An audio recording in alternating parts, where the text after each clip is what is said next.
This is the After Party, live with Kim McAllister. Pick a couch, grab a drink, and settle into the conversation.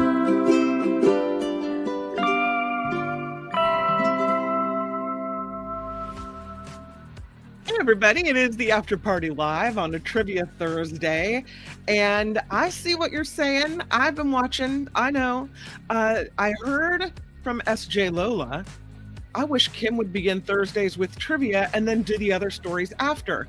Interestingly, you're not the only one to say that, especially today, because I got a message from Sandy. See if I can find it. And Sandy emailed me to say, listen, I got something going on later in the show. She titles it Trivia Thursday. I have to leave work at 2 tomorrow.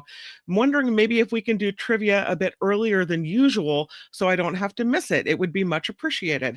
So with two people asking the same thing, yes, indeed. We can start trivia a little earlier and do some stories after if we have some time. I can make that. This is your show as much as it is mine, and we can make it happen. I see Buck in the chat, and I know some folks were concerned earlier about disagreeing, and I just want Buck to know, hi Buck, that this is a non-political show. So we kind of take a breather from all the politics done on Mark's show. So I want to give you every opportunity to participate, but to try to keep it non-political, kind, and gentle. And so I just want to throw it out there. Not that you wouldn't. I'm not saying you wouldn't, but just kind of setting the stage so everybody knows where we're going. I know we had a lot of trolls on the Mark Thompson show too, so thank you guys for the help on that. And if anybody sees anything that needs to be addressed, please let me know. All right, guess what? It's time for Trivia Thursday, after party style. We're going for it.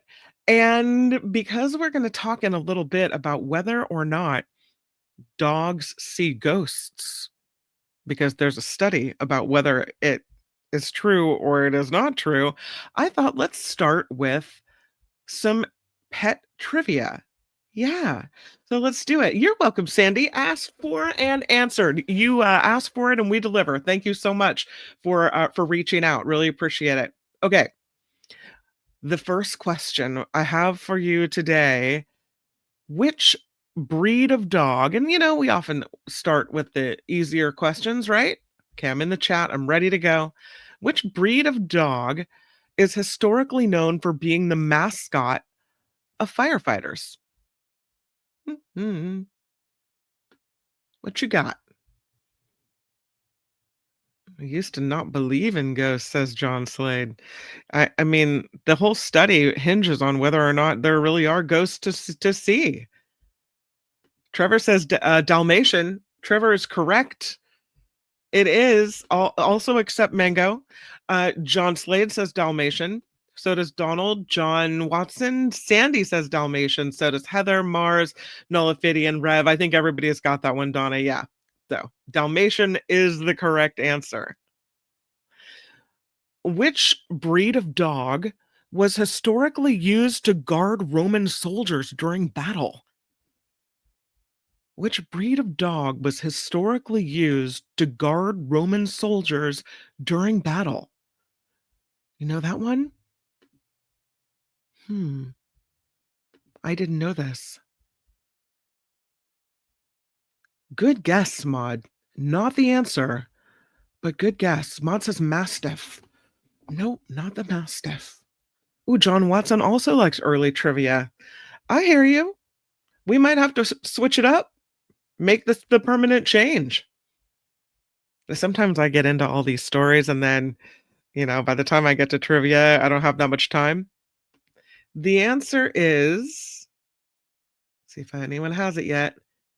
A lot of Great Danes. No. Doberman. No. Mars has not seen a dog in Roman history. Well, the answer of which breed was historically used to guard Roman soldiers during battle is Rottweiler. Rottweilers were used by Roman armies to protect and drive cattle. Who knew? The things we learn during Trivia Thursday. What is the oldest dog breed? I have never heard of this one. What is the oldest dog breed?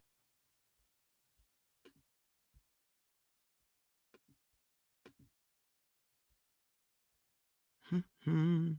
Oh, Chris says no later trivia is better. Oh, I can't make everybody happy, though I'm trying. I don't know. I'll save your comment for the ghost story. Mm. So as far as the oldest dog breed I have, that would have been my answer. Donna Holmes says Basenji. I'm Phineas is asking questions about trivia, but I have to delete it because you used all caps, and so that's not the answer that I have. Chow Chow, I have German Shepherd. Liz says Chow Chow. Yeah, caps, caps, no caps. Thank you. Wolves, says Phineas. The answer to this question is Saluki, Saluki. Salukis have been depicted in ancient Egyptian art as far back as 2100 BC. Saluki considered the oldest dog breed. Maybe my questions are too hard. Okay, how about this one? Which breed was famous as the TV dog Rin Tin Tin? What kind of breed was Rin Tin Tin?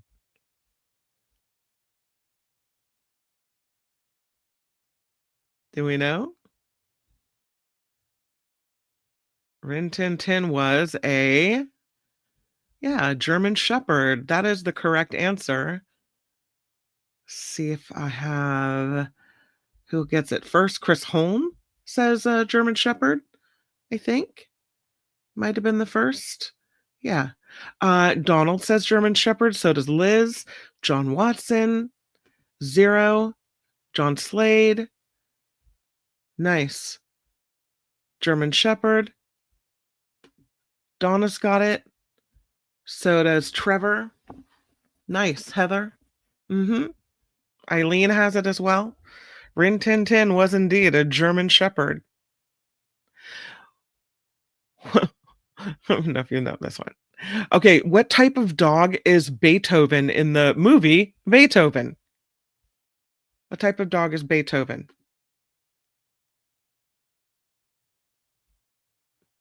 Isn't that the truth, Heather? Better late than pregnant. Yes, he is a Saint Bernard. Phineas has it. I think Phineas was first on that. Good job. Saint Bernard. Heather has Saint Bernard. So does Trevor.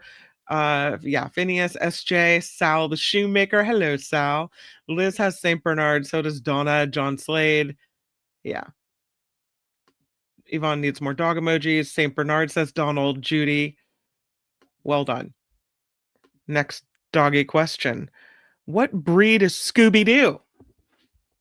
What breed of dog is Scoob? Scooby Doo.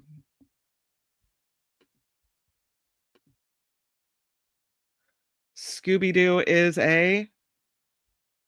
yeah, he's a Great Dane. I think actually Donald had it first. Scooby Doo is a Great Dane. Donald has it. So does JT and SJ and Donna and Sandy and Jane. Sal the shoemaker has it. So does Liz, John Slade, Ms. Organic. Yeah, you guys got that one. Well done. How many teeth does an adult dog have? Hmm. How many teeth does an adult dog have? Too many. Too many if they biting you, yeah. 32, says Jane. 11,780. The correct answer with Mars, 42. 42 teeth. So Mars has it. So does John Slade. Yeah. Oh no. Very few teeth left. Well, good job on that one, you guys. All right. How many toes does a dog have on each paw? Kind of a trick question in a way. How many toes does a dog have on each paw?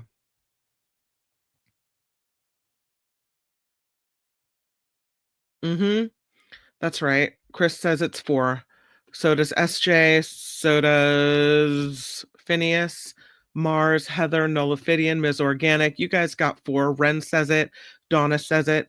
That is because most dogs have 4 toes on each paw plus a dew claw on their front paws. Mm-hmm. What part of a dog's body is as unique as a human's fingerprint? What part of a dog's body is as unique as a human's fingerprint?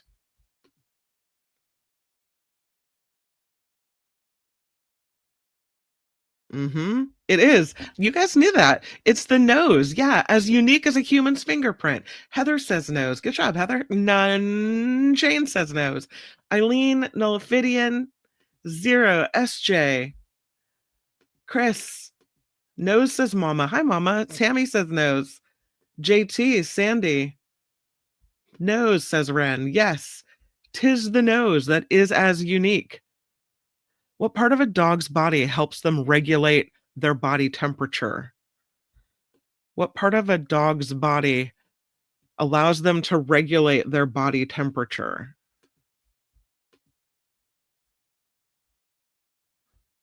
I love that little emoji. It is the tongue. Who said tongue first? It is the, yeah, Donna says it's the tongue. I'll go with mouth. Tongue is in the mouth, so the tongue allows them to regulate the body temperature. Dogs use panting to cool themselves down. You can see their tongue lolling out of their mouth. Donald the Maine Coon says it's the tongue. So does Uncle Jim and Sandy, and Nullifidian has it. Trevor has it. Sal has it. John has it. JT has it. Well done. It is indeed the tongue. How many? This, you guys might not know this one. Maybe I'll do an easier one.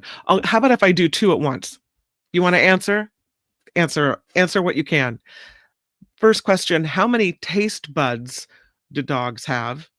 How many taste bugs do dogs have? And then the second question will be a true or false, a little easier maybe.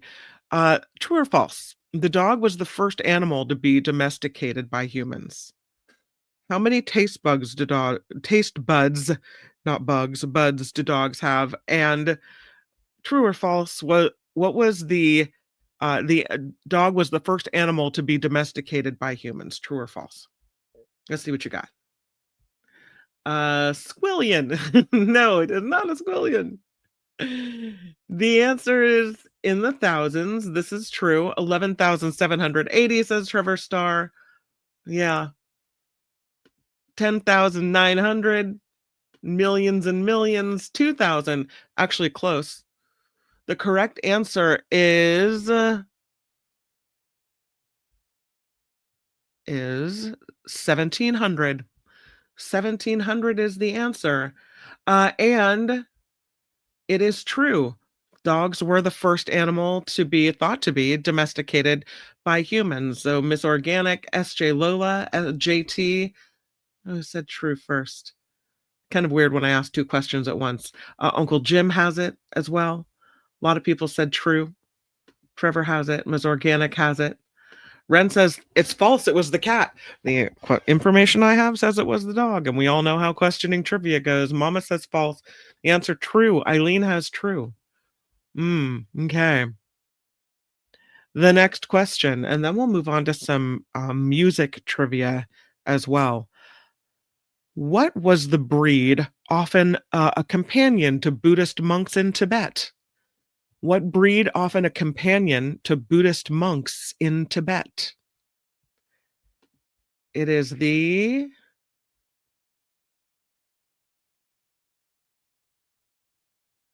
Chow. No. Good answer though. The Shih Tzu. No. Shar Pei. No. It is the, I'll say it's a, someone said Shiba Inu. Heather says that. It is two words like that, I will say. Phineas says Lhasa Apso, and Phineas is correct. It was the Lhasa Apso that is the most often companion to Buddhist monks in Tibet. What's the name of the dog from The Simpsons? What's the name of the dog from The Simpsons? Well done, Phineas, by the way. You know the Simpsons dog's name? Santa's what? Yeah, Santa's Helper. Santa's Little Helper is the name of their dog. Sandy says it's Santa's Little Helper. SJ has it. John Watson has it. Satan's Little Helper or Santa's Little Helper. Yeah. Mars has it. Trevor has it. A lot of Simpsons fans in here. Mama has it. Excellent job. Santa's Little Helper is indeed the name. Let's do the last question. What is the name of the dog from the TV show Full House? You guys remember the dog's name? Was a golden retriever? Like I have over here. What is the name of the dog from the TV show Full House? Oh, good memory. Mama says it's Comet. Oh, it's not George Santos. It's Comet. Comet is indeed the name of the little Full House dog. Comet. Good job, Mama. Like it. All right, we'll move on to some movie trivia. I do have some 80s movie trivia. Gotta love that. Which British band had a 1981 hit with Don't You Want Me? Don't You want me? Which band sang that one? I won't sing all the songs, I promise. Which British band had their 1981 hit with Don't You Want Me? It was indeed the Human League. Sandy has it, I think, first. Look at you, Sandy. John Slade says Human League. So does Trevor and Donald the Maine Coon. And Human. I'll take Human, says Phineas. SJ Lola says Human League. Yeah. Oh, one of your favorite albums. Good. Yeah. Human League, says Netsky. Hi, Netsky. Cute picture. I like it. Well done. Next question. Not next answer, next question. All right. How about who was the lead singer of the band INXS? Who was the lead singer of the band INXS?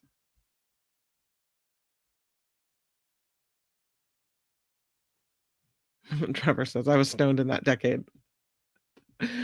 Oh no. Yeah, it was indeed Michael Hutchence. Sandy pops in with it first, followed by Heather and John Slade and JT. It was Hutchence. Good job, you guys. Next question. Some of these are easy. Some of them, like, I think, might make you think a little bit. This one involves my favorite band. The song Don't Dream It's Over was sung by which band in 1986? Don't Dream It's Over. What band had that hit in 1986? I got to see this band at the Greek Theater in Berkeley in the 90s. It is, Sandy says, Crowded House. You got it. Crowded House is the correct answer. Trevor's taken to throwing down the first word and then moving on. It is Crowded House. I mean, Phineas has done that. Trevor says Crowded House. Yes. Netsky says Crowded House. Yes. Full House or Crowded House. Yeah. Crowded House. Love that song. Next song. What song by The Clash talks about rocking a certain locale? Rock the what? By The Clash. Sandy is killing it today, Eileen. You got that right. Rock the Casbah, says Phineas. That's correct. Casbah, says Yvonne.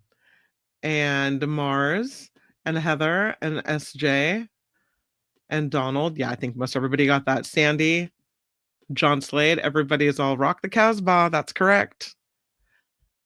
Next 80s music question for you.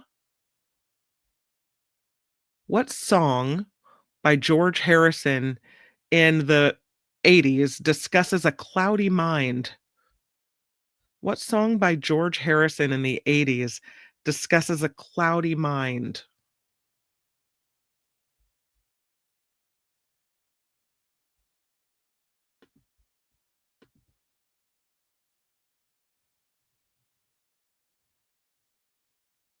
Hmm,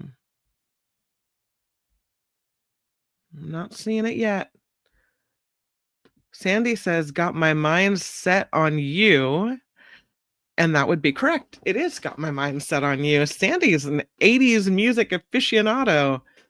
We found her topic. Absolutely. "Got My Mind Set on You." "Hungry Like the Wolf" is a song by which English band? "Hungry Like the Wolf." Yes, you do.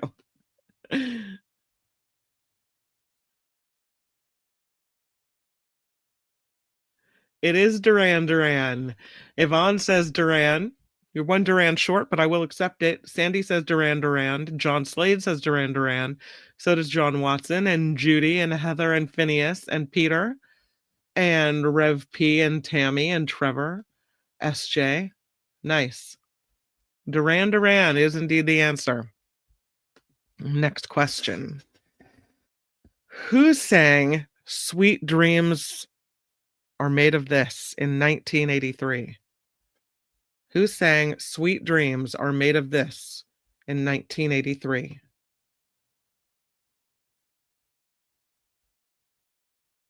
Mm-hmm. You guys requested it. I had to give it to you. First one to it. Judy says Eurythmics. That is correct. Judy has it. SJ Lola says Annie Lennox, who is the lead singer of Eurythmics, if I have gotten that right. So I'll take that. SJ has it. So does Phineas, Sandy, Peter, Yvonne, Netsky, Rev. Hello, Rev. John Slade has it. Jane O. Gordon.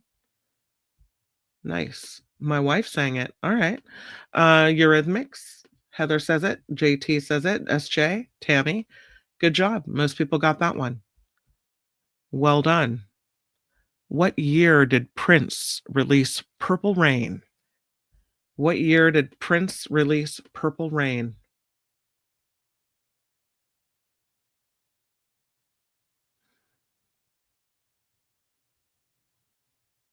Sandy has it. It was indeed 1984. 1984. Zero Sum also has 1984. And Nullifidian. And who else has 84?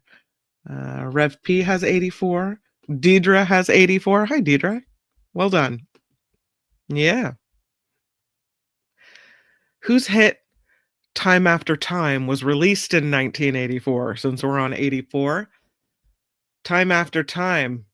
Whose hit was that from 1984? Another song I love. Yeah.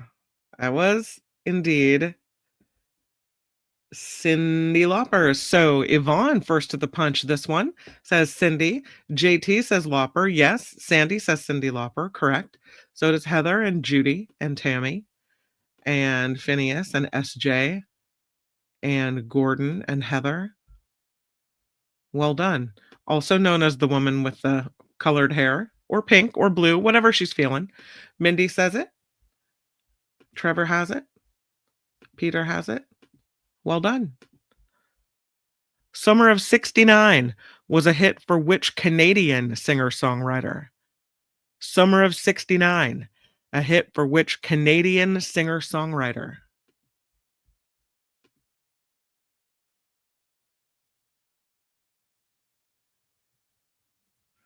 SJ Lola says it's Bryan Adams. SJ Lola is correct. Bryan Adams is right. John Slade has it. Rev P has it. There's Rev. Phineas has it. I know, Mars. I know. We don't discriminate here on the after party. Adams, says Heather. Yep, you got it. Gordon has Adams as well. It was indeed. It was indeed Adams. Bryan Adams. How about this one? Who performed the theme song for the James Bond movie A View to a Kill? Who performed the theme song for the James Bond movie A View to a Kill? I know that one might be a little more obscure, but you guys got it fast. Phineas says that was Duran Duran. Yes, that's true. Judy says Duran Duran. So does Sandy, Trevor, John Watson. I thought that was going to be harder. Duran Duran. SJ Lola has it. Yeah. That wouldn't have surprised me, although I don't think she was around in the 80s, and it is kind of 80s music trivia. Karen says it is Duran Duran. I don't know. Was Adele around in the 80s as an artist? I don't know. John Slade has Duran Duran. Yeah, they are quick today. Absolutely. I'm kind of having fun with this. Who sang the hit Call Me in 1980? Whose hit was Call Me in 1980? I'm really resisting the urge to sing it. I'm really trying hard. It was Blondie. Phineas has it. Oh, yeah, so does Sandy and Judy and Mars and Heather and SJ and Trevor and Yvonne and Donald and John Slade and Tammy. Well done. It was indeed Blondie. I keep clicking on dog trivia on accident. How about this one? Which band had a hit with Sweet Child O' Mine in 1987? Which band had the hit with Sweet Child O' Mine in 1987?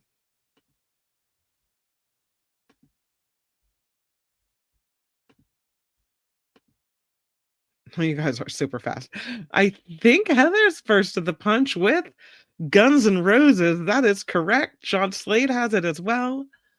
Ms. Organic. I would have John Watson. My mind went there too with Aerosmith. It's Guns N' Roses. Miss Organic has it. So does Tammy and Burns and Moses. Typo? Kind of. I'll take it. Guns N' Roses, says Gordon. SJ, Rev P, Ren, Mindy, Sandy, GNR, says Trevor. Netsky has it. So does Nancy. And yeah, that cassette. Oh, the cassettes. The old cassette tapes. It's funny, Jacob and I were watching this movie called Mixtape that popped up on his kid profile, which is actually kind of a good movie. It's cute. It's a cute movie. It's about this girl whose parents have passed away, and she finds a mixtape and that her dad made for her mom, and she goes through, and some of the songs are really obscure, and she goes through trying to listen to the mixtape songs, but at the very beginning, when she pulls the tape out of the box, it unspools, right? So she thinks it's broken. And I said, how do you fix that, Jacob? And he goes, I don't know. I go, pencil, get a pencil and wind it back up. Oh, funny. Yeah, we are of an age. Isn't that true? Who sang Total Eclipse of the Heart in 1983? Who sang Total Eclipse of the Heart in 1983?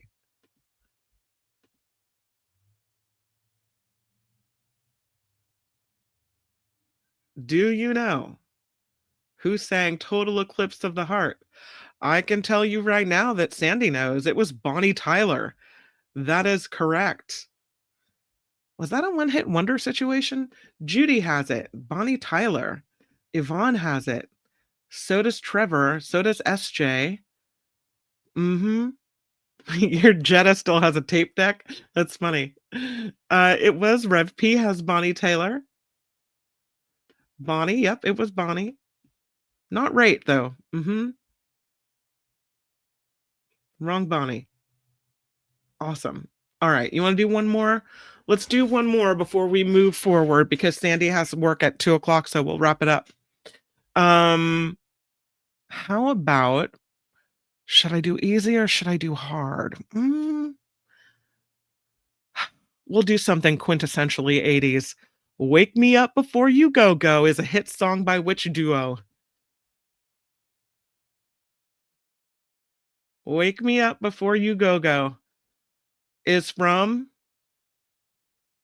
yeah, I know it's a little easy, but that's all right. Wham, says Deidre. Deidre is correct and fast. Wham, says Heather. Yes. Phineas has it, Sandy has it, Yvonne has it, so does Trevor, JT, Judy, John Slade, Donald, Rev, SJ Lola. Everybody says wham. Donna and Chris and Nancy and Netsky. Nice.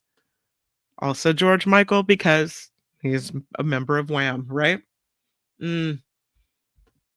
Who was the other member of Wham? Do we know who the other member of Wham was? It's not on my list of trivia questions to ask, but see if you guys know the answer. Wham was George Michael and who was the other guy? Andrew something. Andrew Wiggly? Judy says it. Judy says Andrew Ridgeley, and that is correct. George Michael and Andrew Ridgeley. I'll take Wiggly. Andrew something. You need the first name, so I think that's good. Andrew says Phineas. Yeah. Excellent. Andrew Ridgeley. All right. Well, that's Trivia Thursday. Let's get to the story. Good job, everybody. Thanks for participating. I think I like it at the end of the show because I think it's a good kind of, I don't know, leave you on a feel-good note show. But, I'm open to suggestions. And if you have one, you can always email me at kim@theafterparty.live. I love hearing from you. Maybe we'll take a vote. I do have the community section up. People asked for it so they could share recipes there. And Mama has a great recipe for salsa. In the community tab, you will find it. And perhaps I'll put a poll up so you guys can weigh in on whether you want trivia at the beginning or at the end. I think that's a great idea.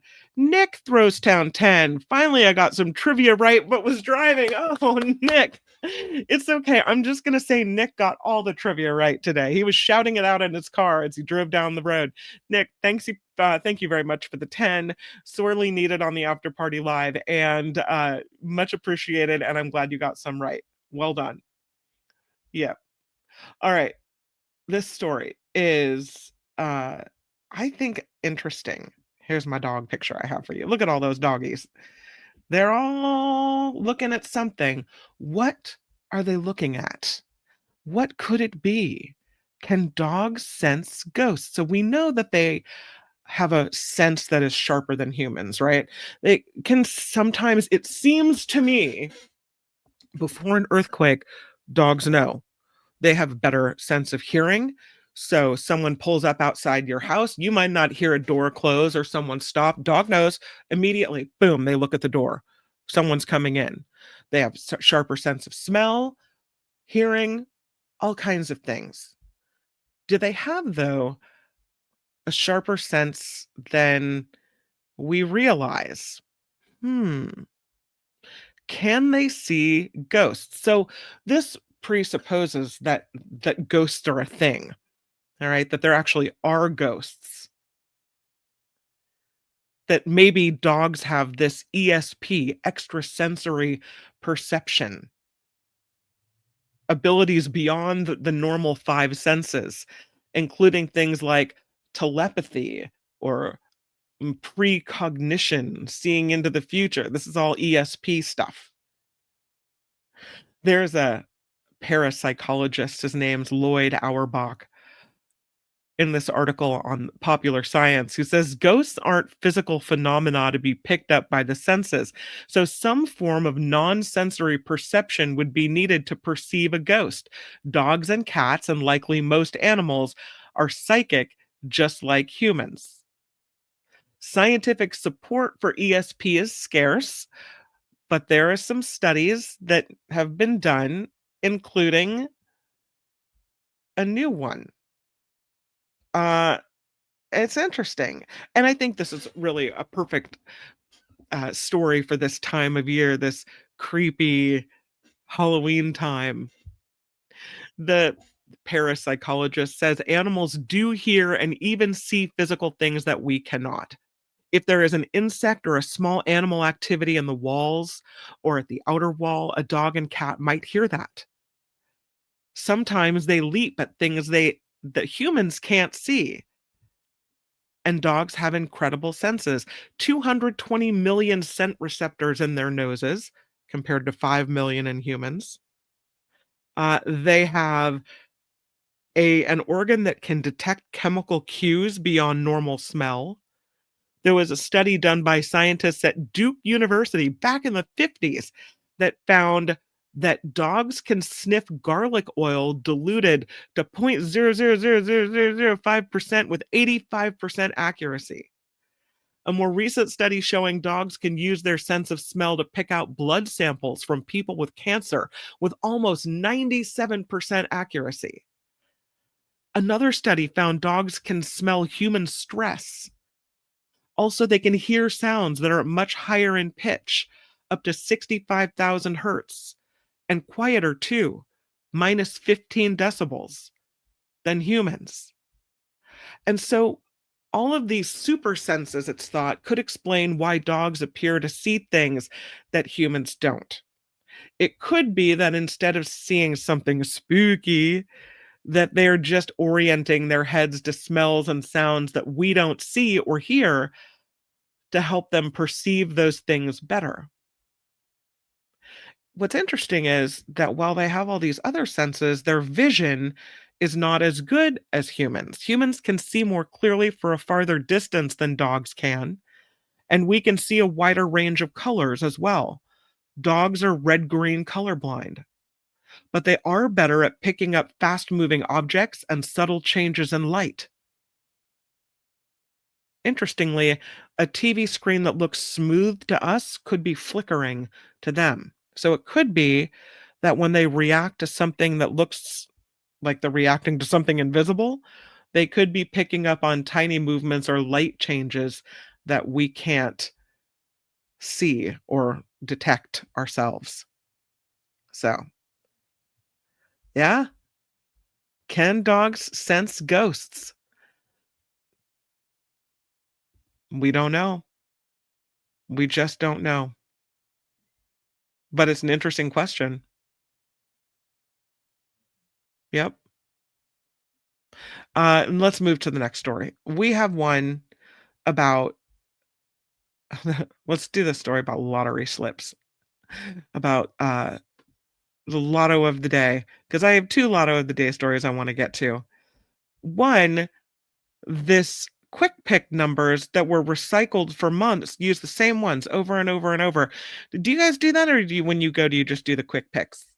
This woman from South Carolina was stuck on these numbers. So she recycled the same set of quick pick lottery numbers for several months. She's from PD. And she says that she's a frequent player, and she got a set of numbers from a quick pick ticket that she liked, and she stuck with them. So they weren't even really numbers that were special to her. She quick picked them, and then she's like, yeah, I got it. For several months, she played the same numbers and finally hits a $140,000 jackpot. She said, I played it over and over again. She used the numbers when she bought a ticket for a September drawing at the Refuel in Lamar. She said she's already put her prize money to good use by buying a new car. There you go. So it paid off for her. Here's somebody, and we've seen this happen before. This guy used the numbers from his license plate to win the lotto prize. He's not the first one to do it. He won $50,000. John did. He's from Washington, D.C. He turned a set of numbers he saw on a license plate into this prize. He said he was getting ready to buy a lottery ticket at AJ Liquors when he spotted a license plate bearing the numbers 43871. He said the numbers 438 are also the start of his cell phone number, so he took it as a sign that those were the numbers he was going to use for his Pick 5 ticket. And he ends up winning 50 grand in the midday drawing. He said, I was in shock. It was the last day of my draw. He said he normally doesn't play the Maryland lottery, but his sister-in-law convinced him. She said, "My sister-in-law knows that I play in DC, but said to me, 'No, you need to play in Maryland.'" He doesn't know how he's going to spend his 50 grand yet, but he says he and his wife are avid travelers, so perhaps that will be the way. I don't want to flash up on the screen because I just don't want to look at it. I really don't. This picture of a mosquito. So I will just tell you that I'd rather it be, and I don't like looking at myself either, but I would rather have it be me than a picture of a giant bug. How about, okay, I know what I can do a picture of. How about a picture of Iceland? Because it turns out that there did not used to be mosquitoes in Iceland. It was considered, here's a beach in Iceland. It was considered one of the last places on earth that there was no mosquitoes. Okay, one place you could go where you wouldn't be having mosquito bites. No more. Now Iceland has mosquitoes. Is climate change to blame? Scientists in Iceland have documented the presence of mosquitoes in the wild for the first time in the history of Iceland. They say it's a sign of the effects of climate change and the sign that globalization is having an impact on Iceland. What a bummer. 3 mosquitoes were caught by Bjorn Hjaltsen. He's a bug enthusiast who spent years attracting insects to his property using a technique called wine roping. It's usually used to lure moths, and it involves dipping ropes of fabric in sugared wine. But this time when he did it, he caught something else. It was at dusk, October 16th. Bjorn says, "I caught sight of a strange fly on a red wine ribbon." And he said, "I immediately suspected what was going on and collected the fly." He said it was female. He contacted an entomologist at the National Science Institute of Iceland who drove to the house the next day, and they eventually captured 3 mosquitoes in total at that property, 2 females, 1 male. The mosquitoes are present in other Nordic and European countries. They do adapt to cold temperatures. And some experts now link these sightings to climate change. There was some record-breaking heat over the summer in Iceland, glaciers collapsing or melting away. This is according to scientists who studies mosquito-borne viruses. The recent mosquito sightings in Iceland likely linked to the effects of climate change. This from Carla Vieira with the Medical Research Institute in Australia. Rising global temperatures and milder winters are creating more favorable conditions for mosquitoes to survive and reproduce in regions that were previously too cold for them. So, others say, I don't think you can blame global warming on this. There's an epidemiologist at Yale who says climate change may have made this more likely, but maybe there's not a direct impact. That the truth is, we just don't know a lot about mosquito range shifts that are already happening. No one knows when or how the mosquitoes arrived in Iceland, maybe aboard ships or on containers from abroad. Only 3 specimens found, so maybe a very recent arrival. Of course, there may be more as well, right? So, yeah, the prediction is unfortunately that the mosquitoes will probably establish themselves in Iceland. So it looks like their time of being mosquito free, party over. Unfortunately. Here's a study we might not necessarily want to hear. It's about any amount of alcohol increasing blood pressure. I know, what a bummer. We already knew alcohol was bad for us, right? I mean, it's not a surprise. But any amount? Any amount at all? I mean, this is a picture of a lot of booze. We're not drinking that much. This new study finds, any amount of alcohol can increase your blood pressure. What a bummer this is. Even slight increases in alcohol consumption are associated with higher blood pressure. The study published today or yesterday rather, in the Journal of the American College of Cardiology. So doctors say stopping drinking, even cutting back, could lead to reductions in blood pressure that would lower your risk of stroke or heart disease. The results of the study, though, are challenging long-standing assumptions that a drink here or there won't meaningfully affect your blood pressure. See, I thought a little red wine here and there was supposed to be good for you, good for your heart, right?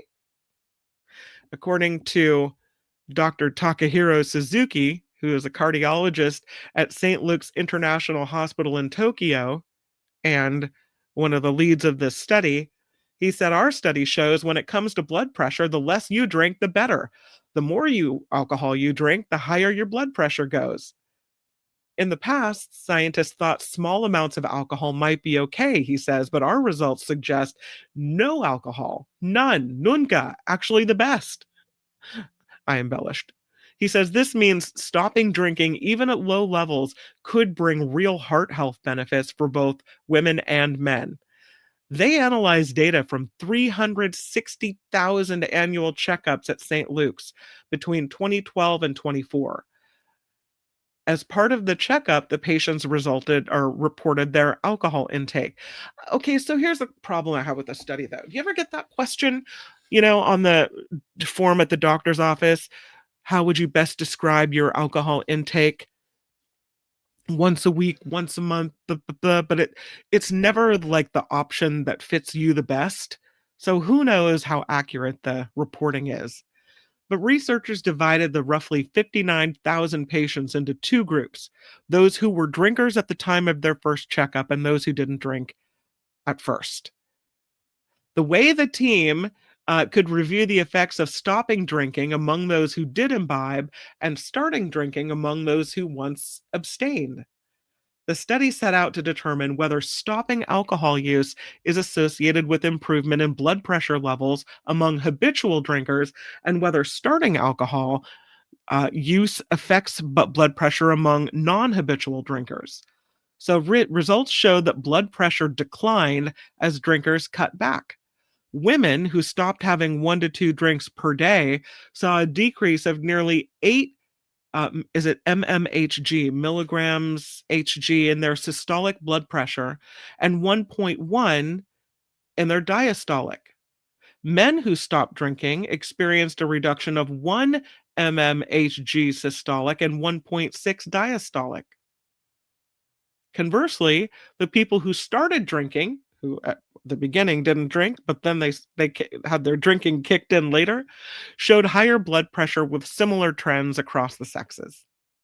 The increases in blood pressure didn't vary based on the type of alcohol either. Whether it was beer, wine, hard liquor, didn't matter. Instead, the quantity of alcohol consumed was what mattered, not what type. So, according to a professor at Yale University School of Medicine, Dr. Harlan Krumholz, he says these findings suggest alcohol cessation, even from low levels, could prevent or treat hypertension. It's especially important as treatment targets for blood pressure have been lowered. So, no booze for us. That's it. Unless we don't have a blood pressure issue, I guess. Researchers are linking gum disease to an increased risk of stroke or brain damage. These, it's very interesting. These studies that have shown certain types of bacteria in the mouth associated with Alzheimer's or all types of things. I don't, it's interesting. Don't know. This, though, and I think we've seen similar studies before about gum disease and bacteria in the mouth and how it can have some type of linkage to a variety of diseases. In this particular study, they looked at risk of stroke and risk of brain damage.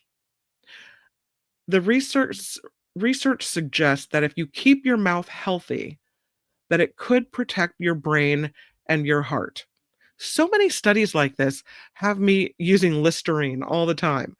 There are two new studies that were published yesterday in Neurology Open Access that have linked gum disease and cavities to a higher risk of stroke and brain damage. So, your mouth health makes a big difference. In the first study, adults with gum disease were more likely to have white matter changes in their brains. Gum disease associated with a higher chance of inflammation. Inflammation is tied to atherosclerosis, as well as hardening of the small blood vessels. That's what they saw in this study. Study authors, a professor of neurology at the University of South Carolina, say, yeah, this is why gum disease is associated with a higher chance of inflammation, which is associated with hardening of the small blood vessels. Second study, a team found people with both gum disease and cavities had an 86% higher risk of stroke compared to those with healthy teeth and gums. If you have cavities on top of gum disease, it's double trouble. Means your risk of stroke or adverse heart health event doubles. But the good news, they say, is that regular oral care can make a big difference. So if you're exhausted and you're like, I just want to go straight to bed, brushing my teeth seems like too much trouble right now, I'll do it in the morning. Don't. Stop, take the minute, brush the teeth, right? Brushing and flossing daily, along with routine dental visits, were linked to an 81% lower risk of stroke among participants who maintained those healthy oral habits. This research, they point out, importantly, doesn't prove that poor oral health directly causes strokes, but it does add to the growing evidence that inflammation in the mouth may play a role in heart and brain health. I always thought reading these stories that perhaps it's not causal, but oral health is an indicator because inflammation or arteries and veins stretch around your whole body, right? So it's just another symptom that something else is up, not necessarily a cause. But I don't know. 3.5 billion people suffer from gum disease or cavity, according to the World Health Organization. 795,000 Americans have a stroke each year. Experts are saying maintaining healthy teeth and gums could be a simple way to reduce that risk. I say it can't hurt us, so might as well, right? It could only serve us. Here's a story about that Crater of Diamonds. This place, it just keeps paying off. We might have to go visit the Crater of Diamonds on a Travel Tuesday soon. Now, there's something else that was found at the Crater of Diamonds in lovely Arkansas.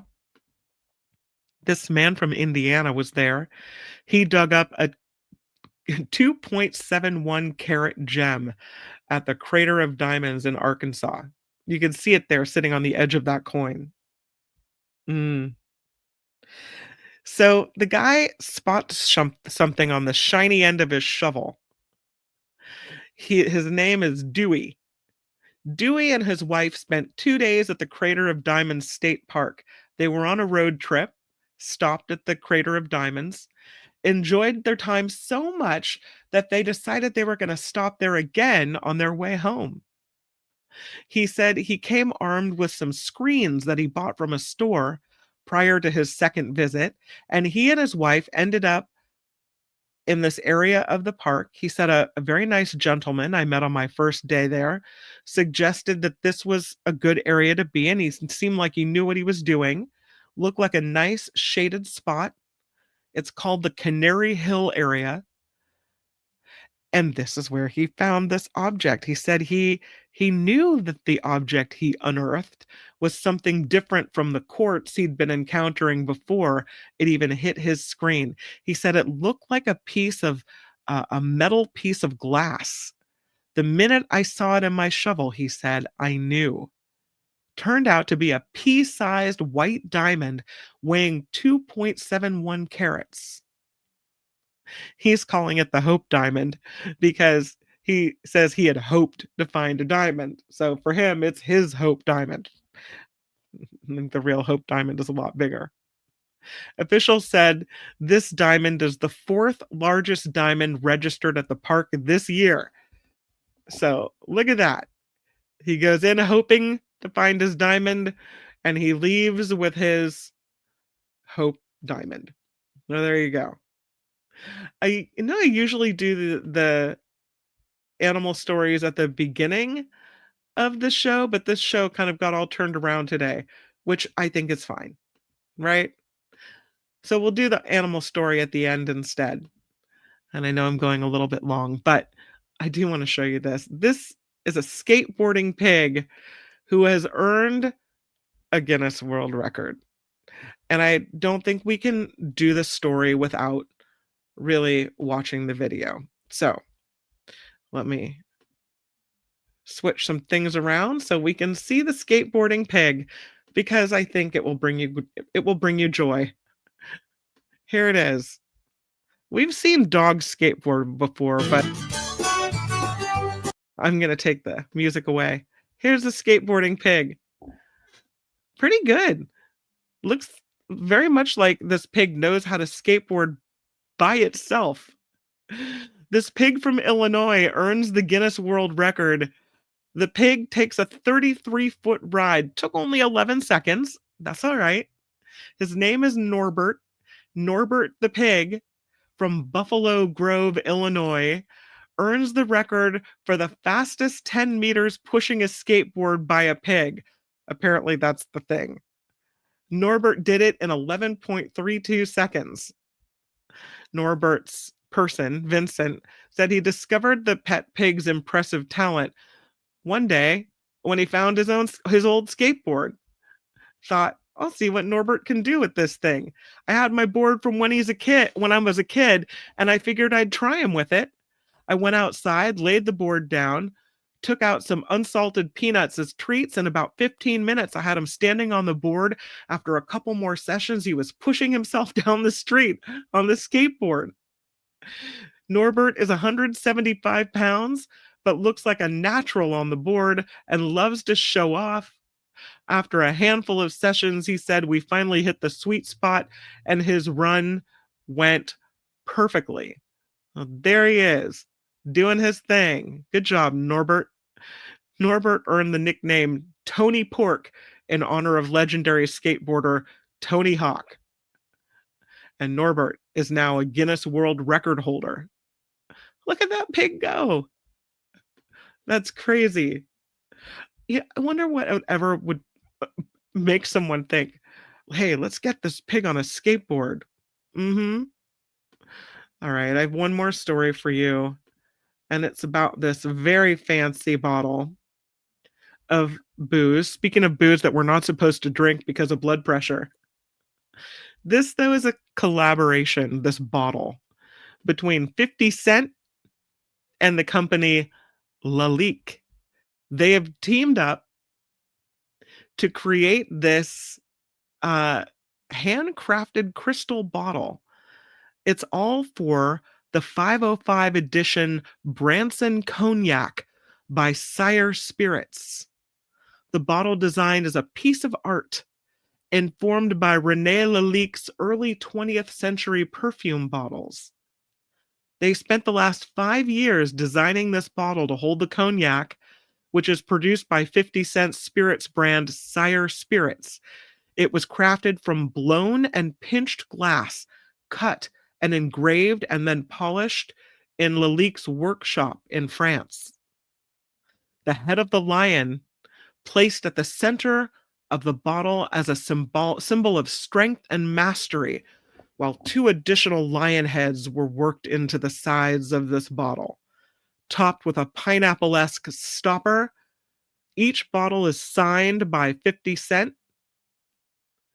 The rapper creating this bottle to raise money for his G Unit Foundation, with $5,000 from each purchase, which will be by invitation only, going directly to the foundation. 50 Cent says it's more than a cognac. It's a manifesto a bridge between French heritage, the American dream, he says, and my strong belief in conscious capitalism. It represents everything that embodies an aspirational lifestyle. Through Lalique's artistry and my foundation's mission, we've created something timeless that will inspire for generations. Yeah, I don't know about that. But each bottle is presented in a white marble display case with a dark wood interior. Alongside the bottle, you get a glass pipette and a pair of tasting glasses, illuminated by LED lights when the user turns a lion head key. This is all very fancy. Mm, great way to waste money if you've got it to blow, I guess. I don't know. All right, everybody. That is the After Party Live on a Trivia Thursday. I hope you had some fun today. Hope you leave the show relaxed and ready to come to the Nikki Maduro show tonight. It is at 5 p.m. Cocktails, mocktails, politics. The Nikki Maduro show is here on YouTube, 5 p.m. Pacific time. I really hope that you will join in. Thank you so much to everyone who contributes to the show, whether it's ideas, emails, from Sandy, who messaged me asking to do trivia at a different time, Wes popping in with $5, Vicky S, Alicia P, another one from Wes, Amy P, using the PayPal information in the show description and in the About tab. Huge thank you to everybody. All right, I'll see you right back here on YouTube at 5 p.m. Until then, make it the best Thursday you can. Bye, everybody. The After Party Live would like to thank the following contributors and viewers like you.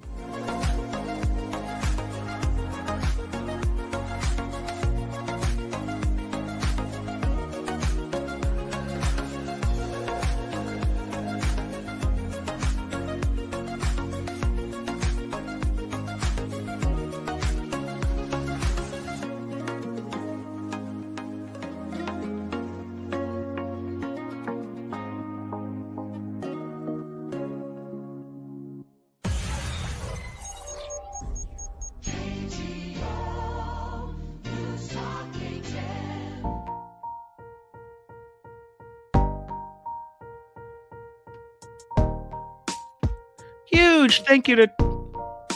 Am I on? Am I on? Is this thing on? Yes, huge thank you to Trevor Starr in Hollywood with 1010. Thank you for enabling the community tab, writes Trevor. Any word on the mods for the MTS? I still have to deal with that. How about a community tab on MTS too? I will ask. Thank you, Trevor. I'll put it on my list of to-dos. And also thanks again to Nick for a 10. Much appreciated. Really, you guys, really nice.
But I did.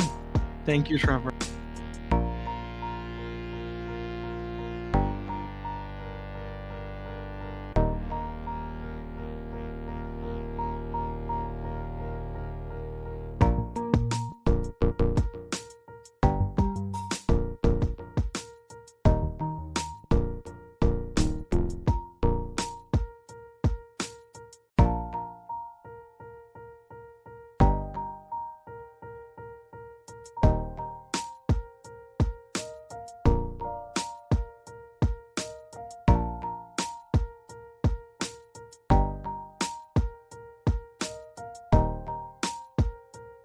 That's all right. Take us along for the ride, Nick. We'd love to have you.